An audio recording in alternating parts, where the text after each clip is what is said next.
Hello and a very good morning. You're watching the Breakfast News on Rajya Sabha television with me, Frank Pereira. Here are the latest headlines. Delhi heads for fresh polls as parties tell Lieutenant Governor they can't form a government. LG to write to the President giving his recommendations soon. Congress in trouble in Tamil Nadu. Former Union Minister G.K. Vasan quits the party, says he will float a new party soon with the slogan Prosperous Tamil Nadu and a Strong India.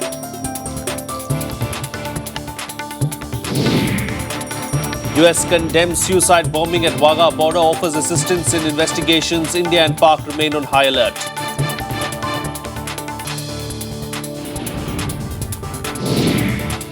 At least 24 migrants die as boat sinks in Black Sea near Istanbul. 7 people rescued. Thus far, Turkish Coast Guard searching for survivors. And Sachin Tendulkar launches a scathing criticism of Greg Chappell's conduct as India's cricket coach, says the Australian tried to disrupt the team by having senior players thrown out.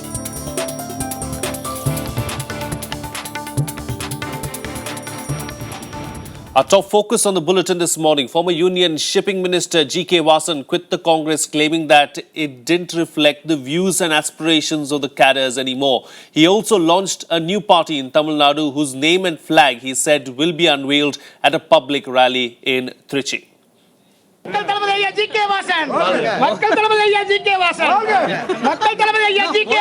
History repeats itself in Tamil Nadu. 18 years after his dad split the Congress, G.K. Vasan is now following in his father's footsteps. The former Union Shipping Minister announced at a packed press conference in Chennai that his time in the grand old party was up.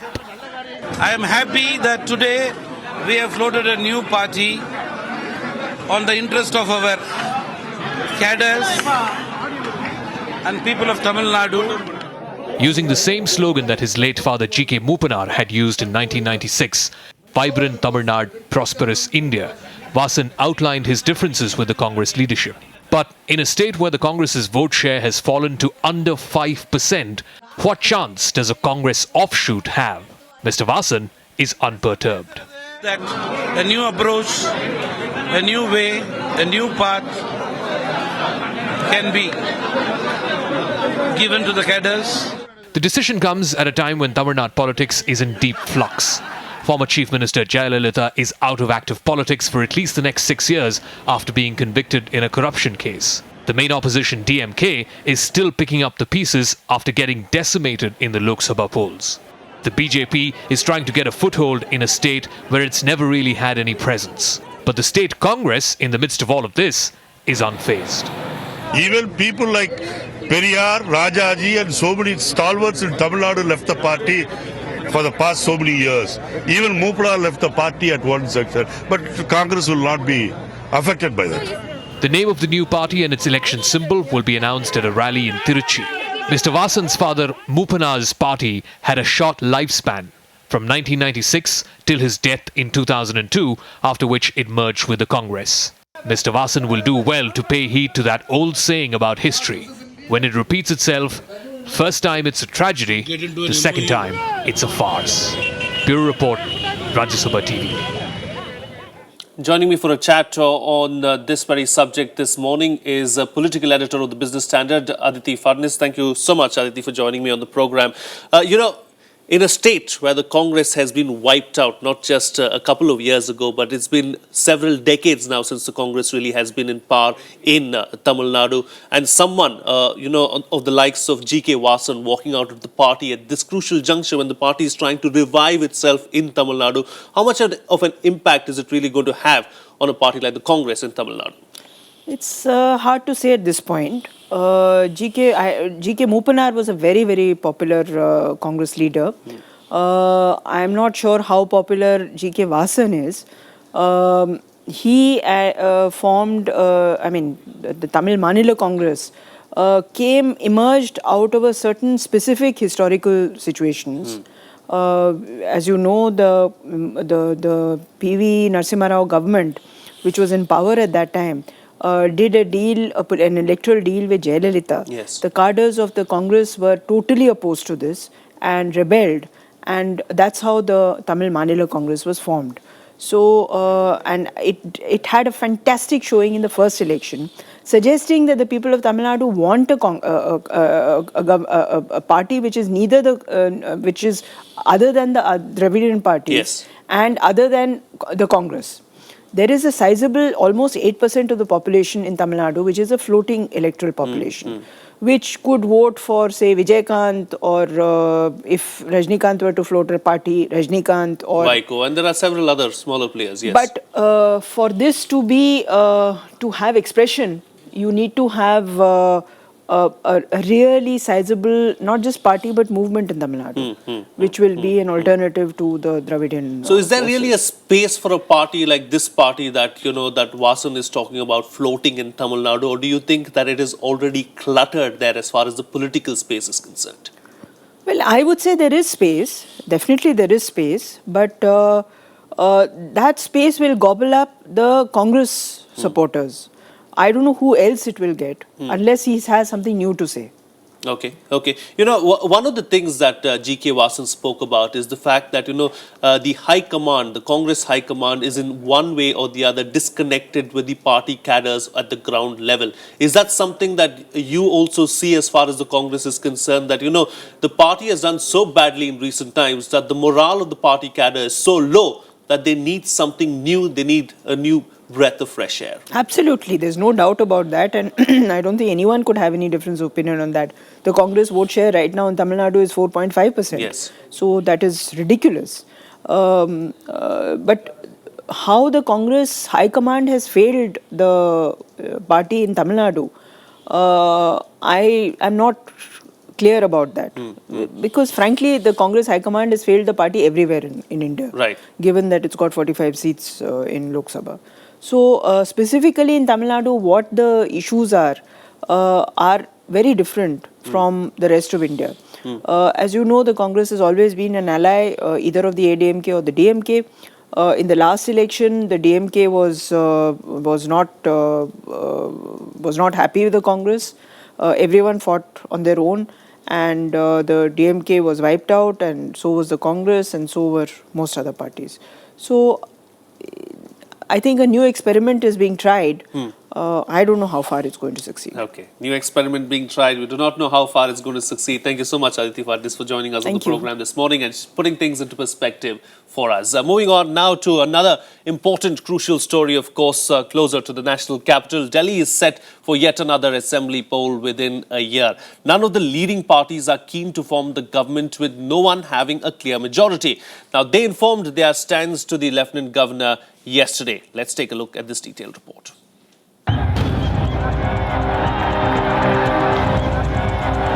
Delhi was abuzz with scenes like this just a year back. No one expected another election so soon. Now it's inevitable. BJP has made it clear to Lieutenant Governor Najib Jung that it is ready to seek a fresh mandate in the national capital. State BJP Chief Satish Upadhyay and leader Jagdish Mukhi met Jung on Monday morning to convey the stand of the single largest party. The LG also held consultations with Aam Aadmi Party and Congress delegations on Monday. All three parties voted for a fresh round of polls. Party ने LG को जो अपना stand लेना था वो stand हमने LG को बता दिया है और एलजी अब इसके बारे में बताएंगे कि आगे क्या करना है। हमने बताया कि हमारा स्टैंड वही है जो 8 महीने पहले था। हम भी चाहते हैं कि दिल्ली में फ्रेश इलेक्शन हो ताकि लोग महंगी बिजली से, महंगे पानी से और रिश्वतखोरी से इनसे निजात पाने के लिए दोबारा से इलेक्शन में जा सकें। पार्टी का जो स्टैंड था वो मैंने ऑनरेबल लेफ्टिनेंट गवर्नर साहब को कन्वे कर दिया है कि कांग्रेस हर हालत में ये चाहती है कि तुरंत प्रभाव से दिल्ली की विधानसभा को डिसॉल्व किया जाए और नया चुनाव जल्दी से जल्दी अनाउंस किया जाए। LG's office issued a statement later in the evening saying none of the parties are ready to form a government. He has sent his letter to the president and is now awaiting not to dissolve the assembly and clear the path for fresh polls. The state has been under president's rule for the past 10 months. With inputs from Anu Diwan, Bureau Report, Rajya Sabha TV. Moving on. Now, 6 candidates of the Samajwadi Party, including its National General Secretary Ram Gopal Yadav, have filed their nominations for the Rajya Sabha. Besides Ram Gopal Yadav, those who filed their nominations are Tazeen Fatima, wife of UP Cabinet Minister Azam Khan, I beg your pardon, Neeraj Shekhar, son of former Prime Minister Chandrasekhar, Ravi Prakash Verma, Javed Ali Khan and Chandrapal Singh Yadav. The candidates filed their nominations in the presence of UP Chief Minister Akhilesh Yadav and other senior ministers of the state. The Samajwadi Party has 231 MLAs in the 403-member Legislative Assembly. जरूरत है मतों की, उससे ज्यादा हमारे पास मत है, इसलिए कोई मजबूती ही मजबूती। अब राज्यसभा में हमारी संख्या 15 हो जाएगी। Well, Gujarat cadre IAS officer Hashmukh Adhya was on Monday appointed as Secretary of Department of Financial Services. A 1981 batch officer, Adhya will replace incumbent Gurdyal Singh Sandhu. At present, Adhya is posted as Principal Secretary Finance in Gujarat. He had also served as Additional Principal Secretary and later as Principal Secretary to the Prime Minister Narendra Modi when he was Chief Minister of Gujarat. This is the latest in a series of several changes that Modi government has undertaken in North Block ahead of the Union Budget 2015-16. However, there are several coveted posts that remain still vacant. Chief Information Commissioner Rajiv Mathur retired on August 22, 2014. Since then, the chair lies empty. The post of the CVC is also empty since September. Similarly, all positions in the National Disaster Management Authority remain vacant after its members and chief were asked to resign by the Modi government in June. Well, it's time now to take a look at some of the other national stories in our segment Nationwide. Responding to a letter from the Election Commission, the Home Ministry informed the EC that it has not taken a decision on providing a 5 lakh compensation to the next of kin of the 1984 anti-Sikh riot victims. By doing so, the MHA said that it had not violated the Model Code of Conduct.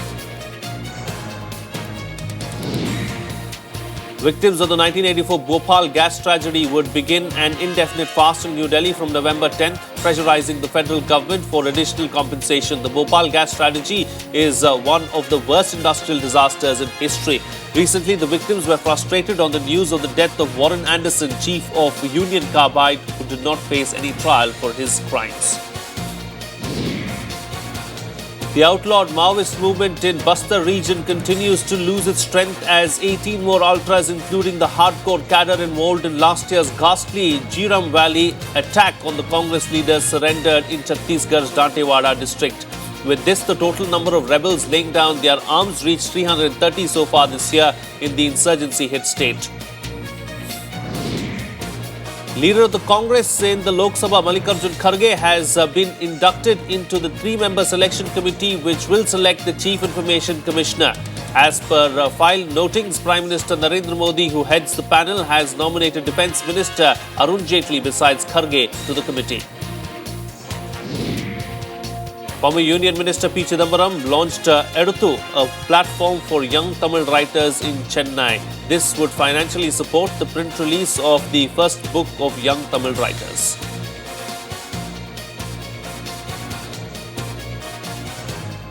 Well, it's time for a short break now, but much more lined up on the other side. Stay tuned. We'll be right back.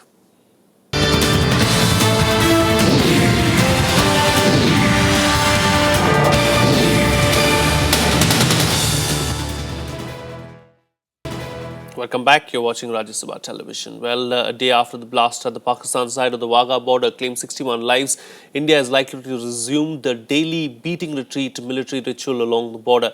The development comes after Pakistani troops on Monday evening held the colourful parade that accompanies the lowering of the national flag at sunset. Pakistan's army also allowed tourists on its side of the border to attend the cheer and parade. Upon Pakistan's request, India had suspended the ritual, but Pakistani commanders informed Indian counterparts at the last minute that they would hold the full ceremony on their side of the border. India's soldiers lowered the flag without the usual pomp and ceremony 28 kilometers from the city of Amritsar. Meanwhile, Pak security forces have taken into custody 21 people for the blast. 3 different organizations claimed responsibility for the blast that killed over 60 people and several others who were wounded in this suicide attack in a car park close to Pakistan's border gate, just as hundreds of people left the popular daily performance. कल शाम हमारी flag meeting हुई थी उसमें उन्हीं की request थी कि हम इस पोजीशन में नहीं हैं कि अब जॉइंट रिट्रीट सेरेमनी कर सकें और 3 दिन के लिए इसको कॉल ऑफ कर लिया जाए, तो we agree to their request. आज उन्होंने दोबारा 3:30 बजे रिक्वेस्ट की कि जी we want to continue with it. Well, the terror attack at Wagah border had its fallout in India as well. Concerns were raised over security on the Indian side. The border security force has been put on high alert to avert any plans of a similar attack. Land trade between the two countries through this border has been halted. Here's more. It's a ceremony that is cheered by thousands of Indians and Pakistanis every day. But it has now been silenced by a suicide blast that left over 60 dead and hundreds fighting for their lives. The fact that it happened literally at a stone's throw distance has sent fear among those residing close to the border on the Indian side. ਮੈਂ ਬਾਹਰ ਖੇਤਾਂ ਦੇ ਵਿੱਚ tractor ਚਲਾ ਰਿਹਾ ਸੀ ਤੇ ਜਦੋਂ ਇਹ ਆਵਾਜ਼ ਆਈ ਤੇ ਐਂ ਲੱਗਾ ਵੀ ਜਿਵੇਂ ਇੱਥੇ ਟਰੱਕ ਚ ਆਮ ਹੁੰਦ ਖਲੋਤੇ ਹੁੰਦੇ ਵੀ ਉਹਨਾਂ ਦਾ ਟਾਇਰ ਟੂਰ ਫਟਿਆ। ਤੇ ਡਰ ਤਾਂ ਹੈ ਹੀ ਆ, ਪਰ BSF ਤੇ ਵਿਸ਼ਵਾਸ ਹੈ ਕਿ ਉਹ ਇੱਥੇ ਪਬਲਿਕ ਦੀ ਬਹੁਤ ਹੀ ਧਿਆਨ ਰੱਖਦੀ ਹੈ ਤੇ ਪਰ The blast prompted the BSF to step up vigil. Trade between India and Pakistan through the Attari-Wagah route has come to a halt. Experts have raised security concerns after the blast. This incident took place so close to the Wagah border, which really means that if a perpetrator can reach that far, the probability that the same kind of an attack can take place either on the Indian side or along the border. The beating retreat ceremony will continue for the time being at Wagah. Security was beefed up by adding another tier over a kilometer from the main entrance to the Parade Avenue. The parking area has also been designated far away from the main entrance due to security concerns. Bureau Report, Rajya Sabha TV. Well, a boat carrying suspected migrants from Afghanistan and Syria sank on Monday just north of the Bosphorus Strait off the coast of Istanbul, leaving at least 24 people dead. A further 12 were believed to be missing, while 7 were rescued. Coast Guard vessels, divers and passing fishing boats were scanning the waters for more survivors. 12 children were believed to be among those on board. It was unclear what caused the vessel to sink or where it had set sail from. Well, here's a look now at some of the other news from across the world in our segment World Wrap. The African Union has given Burkina Faso's military a 2-week deadline to hand power to a civilian ruler or face sanctions. The AU said that the army had acted unconstitutionally when it took over after President Blaise Compaoré was forced to resign on Friday. The military said a civilian-led transitional government would be established as quickly as possible. Video footage published by the UK Ministry of Defence showed a British military aircraft identifying and destroying what was said to be an Islamic State armed vehicle in a town northwest of Baghdad. 2 Royal Air Force Tornado GR-4 aircrafts were on an armed reconnaissance mission investigating Islamic State activity in the town of Al-Qaim before the target was hit.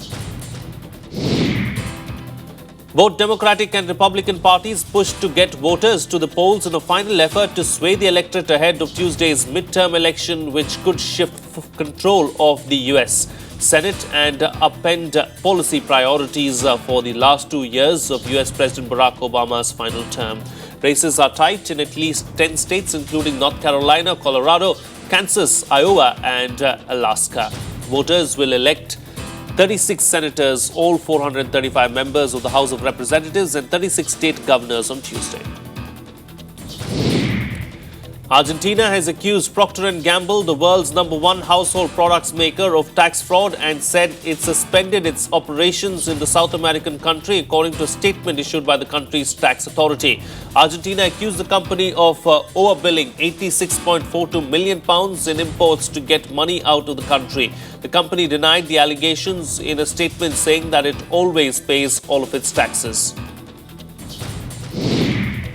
An Israeli government committee advanced plans for 500 settler homes in East Jerusalem. The Interior Ministry panel's preliminary approval of the new homes for Ramat Shlomo on a neighborhood built on the West Bank territory captured in the 1967 war and annexed to Jerusalem in a move not recognized abroad was kept low profile in an apparent bid to avoid friction with Washington.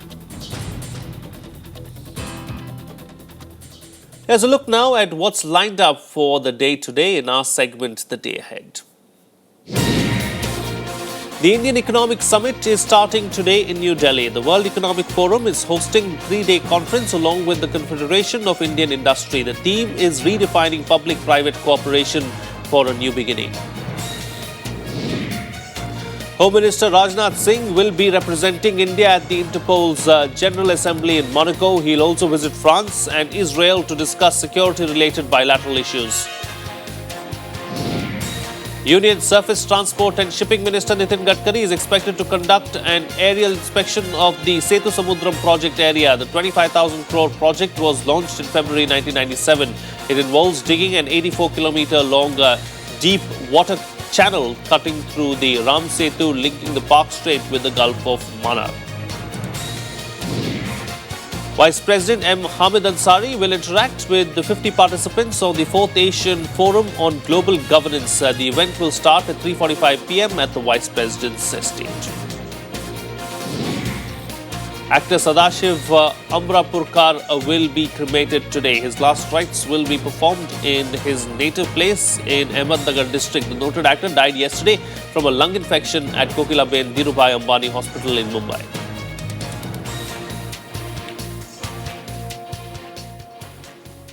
Well, let's now take a look at the markets. US stocks closed mixed on Monday due to the latest economic data that the US construction spending fell 0.4% in September, well below expectations. In the US markets, the Dow Jones Industrial Average fell 24.28 points or 0.14% to close the trading at 17,366.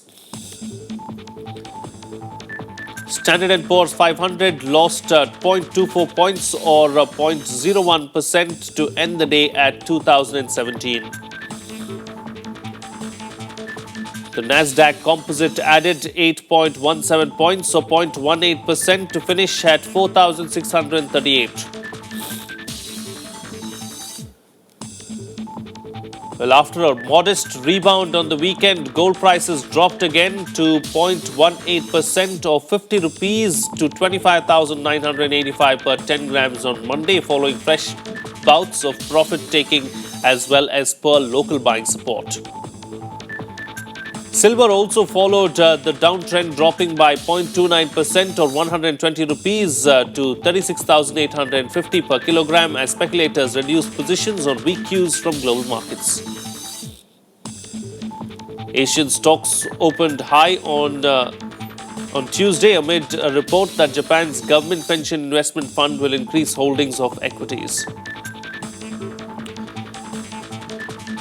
Japan's Nikkei is up 586.80 points or 3.58% to 17,000 at the start of today's trading.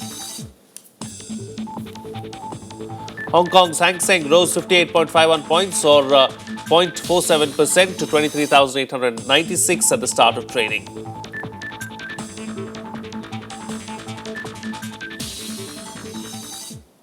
Well, it's time for a short break now, but we'll bring you up to date with all the sports action on the other side. Stay tuned. We'll be right back.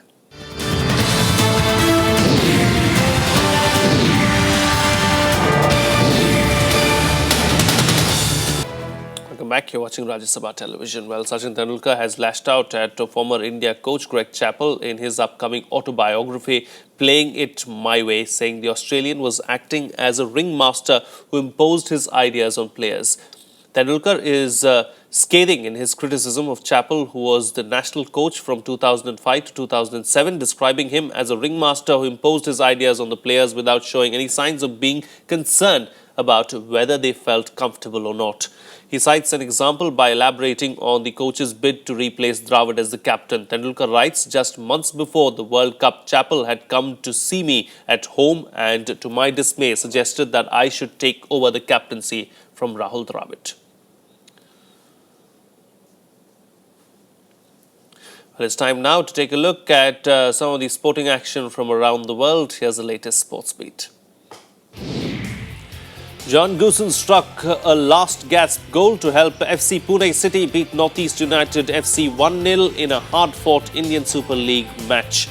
Goosen scored the decisive goal in the 88th minute as he headed home after Dudu Omagbemi's shot hit the crossbar and rebounded. With the win, Pune FC jumped to the 4th spot while Northeast remained in 3rd. It was double delight for the Indian shooter Seema Tomar as she won the individual gold in the women's trap event and also combined with 2 others to claim the team gold in the career best show at the 4th Asian Shotgun Championship on Monday. Seema, who hails from Bagpat in Uttar Pradesh, shot a credible 97 in the final stage of the competition to beat her Kazakh opponent.